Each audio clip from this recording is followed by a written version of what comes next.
Bonjour à tous, on se retrouve pour une nouvelle vidéo. Cette fois, on va faire une vidéo un peu différente des dernières. On va quitter le côté workflow R&D et on va plutôt dire un workflow plus généraliste sur une thématique que j'ai choisie et ça va être la création de QR codes de manière totalement automatisée. Du coup, on va pas perdre davantage de temps. On se retrouve sur ma plateforme et bonne vidéo.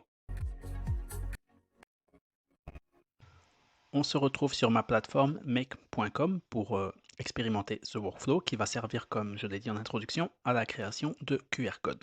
On va imaginer par exemple que vous voulez créer un événement et pour valider l'entrée de vos clients, eh bien, vous aurez besoin par exemple d'un QR code et ce QR code, en fait, on va le générer à partir des informations clients. Du coup, le client va insérer ses informations personnelles, par exemple dans un Google, Google Form, pardon, et il va par exemple entrer, je vais prendre par exemple mon prénom, Sofiane, très simple. Nom de famille, on va prendre n'importe quoi, c'est pas important. Et je vais prendre une adresse email valide, comme ça je vous montre qu'est-ce qui me sera envoyé plus tard. Du coup, j'entre mon adresse email, tac tac tac, et ensuite je soumets. Une fois qu'on a soumis nos informations personnelles, on va aller sur The Workflow et on va tout simplement cliquer sur Run Once pour le lancer et ça va aller normalement très vite. On est déjà au quatrième module. C'est ça qui prend le plus de temps, générer un PDF ici. Et voilà, et c'est fini. Le workflow est terminé. Ça a pris, je pense, 7-8 secondes et on va voir qu'est-ce qui a été généré directement. Je vous avais pas montré cette page, mais ici, en fait, c'était une page Google Sheet qui reprend des données de tous les clients qui vont, on va dire, cotiser pour avoir, pour accéder au concert, au pass ou tout ce que vous voulez. Initialement, c'était vide et après avoir lancé le workflow, ça s'est rempli avec les informations que j'ai remplies sur le Google Form. On a donc quoi?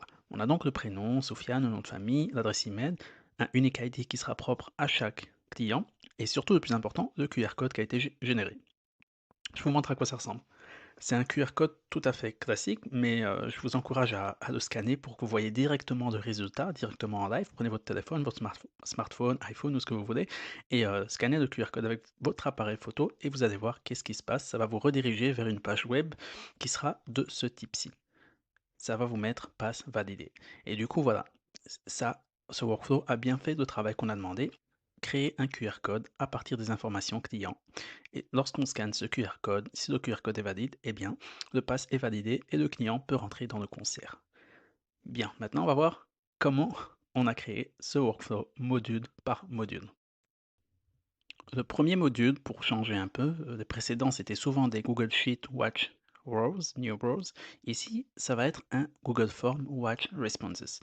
Par conséquent, j'ai créé ici, en fait, un Google Form qui s'appelle Génération du pass. Et en fait, on peut créer tout plein de petites fenêtres. On peut en rajouter une si on veut, etc. Mais c'est pas le but ici. Je vous montre ce que j'avais créé en amont. J'avais créé ici un Google Form avec prénom, de type comme réponse. Ici, on peut choisir choix multiple, des cases à cocher, etc. J'ai choisi réponse courte. Et j'ai fait ça pour les autres. Ici, non. Ici, adresse email. J'ai simplement demandé ces trois informations, prénom, nom, adresse email. Ensuite, une fois que j'ai complété ce que j'avais envie de récupérer comme information, j'ai tout simplement publié, et c'est ce qui nous renvoyait en fait dans cette fenêtre ici, où cette fois-ci, ça va me générer un lien que je peux partager avec n'importe qui, et toutes les personnes qui compléteront en fait ces informations-là, ben, je récupérerai automatiquement ces informations-là. Du coup voilà, le premier module, c'était tout simplement le Google Form. Et ici, il faut insérer le Form ID. Le Form ID, c'est quoi en fait? Ta, ta, ta. Le Form ID, c'est ce qui se trouve en fait ici. C'est l'identifiant unique du Google Form. Tout simplement. Tout simplement. Du coup, il faut copier ceci et le mettre dans son module Google Form. Et on va voir ensuite, on va normalement récupérer les informations clients. Pour ceci, on va aller regarder directement ce qui a été généré. Et on récupère bien les informations clients, on récupère le prénom, l'adresse email, le nom, etc. On va donc pouvoir les exploiter par la suite. Très bien. Ensuite, on a un second module, Tools, Set Variable, qui va en fait générer. Ça fait un peu peur, vu comme ça, mais c'est pas très compliqué, en fait. En fait, qu'est-ce que ça va faire ici? Ça va générer un ID unique, si on veut, un numéro d'identification unique à chaque client. Parce que pour pouvoir on va dire, différencier chaque client, et bien, chaque client doit avoir un ID unique et cet ID ici, par exemple, pour le client Soufiane, en l'occurrence moi, l'ID qui a été généré, c'est celui-ci. Dans mon ID, il y a quoi? Il y a mon nom de famille et un numéro qui a été généré, un numéro aléatoire. On va regarder cette formule un peu plus près. Qu'est-ce qui se passe ici? Tadadam, je regarde. On va regarder directement la fin de cette formule. J'espère qu'on voit. Ouais, on voit ici à partir de round. Round, c'est une en fait, round c'est quoi? C'est une formule numérique qui va en fait. J'essaie de passer la souris dessus pour qu'on voit, mais on voit pas très bien. Un instant, voilà. Round rounds as a numeric value to the nearest integer. Ok, par exemple ça veut round, ça veut tout simplement nous générer en fait un nombre. J'ai inséré par exemple round et ensuite j'ai inséré la fonction random. Du coup, ça va me générer un nombre random que j'ai multiplié par ici, je sais plus c'est combien. Ici, ça a l'air d'être 10 millions, je pense, mais peu importe, vous pouvez multiplier par la valeur que vous voulez. Le but étant de générer un nombre assez élevé. Par exemple ici, j'ai généré en fait un nombre relativement élevé, parce qu'en fait, si on prend juste la fonction random pour générer un nombre, il va générer un nombre qui est faible, entre 1 et 10 ou des choses comme ça. Du coup, ici, je multiplie la réponse par 10 millions pour générer un nombre encore plus aléatoire et beaucoup plus grand surtout. Et en fait, round, ça va faire quoi? C'est-à-dire que si on a par exemple des 1,2 ou des 1,7 ou des nombres à virgule qui sont générés, en fait, round, ça va faire en sorte de générer un nombre entier et pas un nombre décimal. Ça, c'est pour la génération de l'ID qui sera unique. Mais on va supposer par exemple que l'ID que ça génère, on va dire par le plus grand des hasards, un nombre généré aléatoirement qui est identique par rapport à un autre client. Eh ben, ça ne sera pas possible dans le sens où en fait, j'ai introduit également dans ce unique ID les informations clients, à savoir le prénom et le nom. Par exemple ici, on a le numéro ID, le numéro aléatoire, on a le nom de famille, et on a également le prénom. Du coup, chaque ID sera totalement unique. Et je vous explique ici le début de la formule.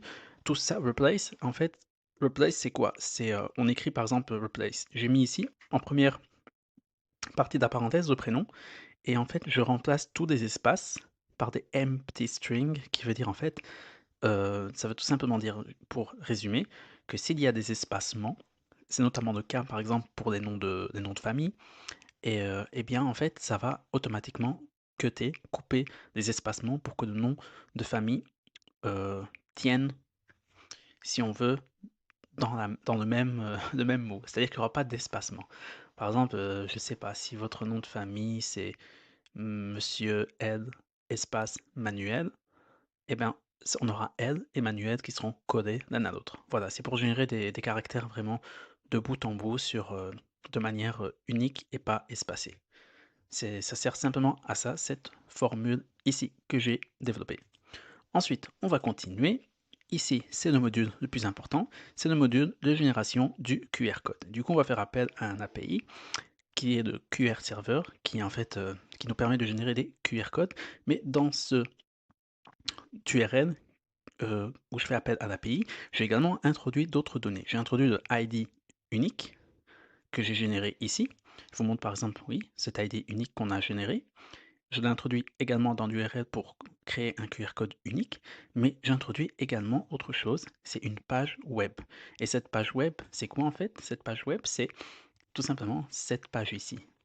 On va inspecter ici rapidement de quoi elle est faite. Il y a en fait ici, c'est une très bête page HTML que j'ai développée en fait, et j'ai créé une page HTML que j'ai stockée en fait sur GitHub qui me permet d'héberger en fait le site web, tout simplement. Du coup, je retourne ici, on utilise la méthode get, il n'y a rien de particulier mis à part ceci. On va générer, ça va nous générer quoi? Ça va nous générer des nombres, des caractères binaires en fait qui sont des datas. et ces datas ne sont pas interprétables comme ceci, ça va pas nous générer de QR code comme directement de manière visuelle, ça va nous générer des datas de type binaire qu'on va devoir traduire d'une certaine manière et pour ça j'ai utilisé PDFCO. PDFCO qui va me permettre de générer en fait un QR code en PDF à partir des datas. Du coup ici on choisit bien pour input file, upload file. Dans data, très simple, on reprend les datas qui ont été générées dans le module précédent. Et il n'y a rien d'autre à faire, document to PDF. Et normalement ça va nous générer ici, je vais mettre ça en plus grand. Ici ça nous génère un lien PDF qu'on va voir directement, enfin que j'avais déjà montré avant. Du coup, ça a généré en fait ce lien PDF. Je reclique dessus pour que vous voyez, qui va nous générer en fait ce QR code unique à chaque client. Ensuite, une fois que j'ai généré l'ID, enfin récupéré les informations clients, générer un ID unique, ensuite générer le QR code, ensuite créer le QR code sur un PDF, on va maintenant compléter en fait notre Google Sheet pour bien conserver toutes les informations du client. Du coup, ce qu'on va faire ici, c'est tout simplement qu'on va utiliser un module Google Sheet, add a row, qui veut dire ajouter une ligne en fait, et on va reprendre des informations clients en faisant du mapping à partir du Google Form où on va reprendre prénom, nom, email. On va également mettre le unique ID du client, ici en colonne D, et on va également rajouter en E le lien QR code que je vais insérer d'une manière, enfin sous un hyperlien en fait. Et pour ça, j'ai fait du mapping, j'ai introduit l'URL et j'ai introduit cette formule pour mettre un hyperlien cliquable plus facilement. C'est quand même plus beau de voir votre QR code on peut cliquer dessus plutôt que de voir une, comment dire ça? Plutôt que de voir ceci sur votre, non pas ceci, pardon, plutôt que de voir ceci sur votre Google Sheet. C'est quand même plus agréable de voir votre QR code. Ensuite, une fois qu'on a fait ça, qu'on a complété le Google Sheet, tout simplement, la dernière chose à faire, c'est envoyer un email au client. Pour ça, on va faire du mapping. C'est pour ça qu'on demande à notre client d'introduire son adresse email. Comme ça, une fois qu'on a généré tout le QR code, etc., qu'on a stocké ces informations dans la base de données, à savoir Google Sheet, on va pouvoir lui envoyer un email de confirmation pour lui envoyer son QR code.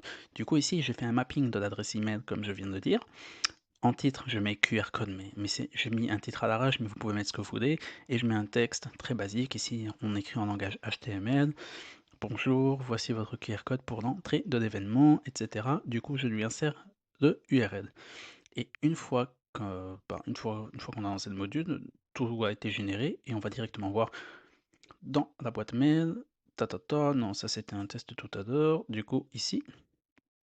Ah ouais, ben voilà. Du coup, je vais cliquer ici n'importe où. Voici votre QR code pour l'entrée de l'événement. Je vais cliquer dessus pour voir si ça fonctionne bien et ça fonctionne bien.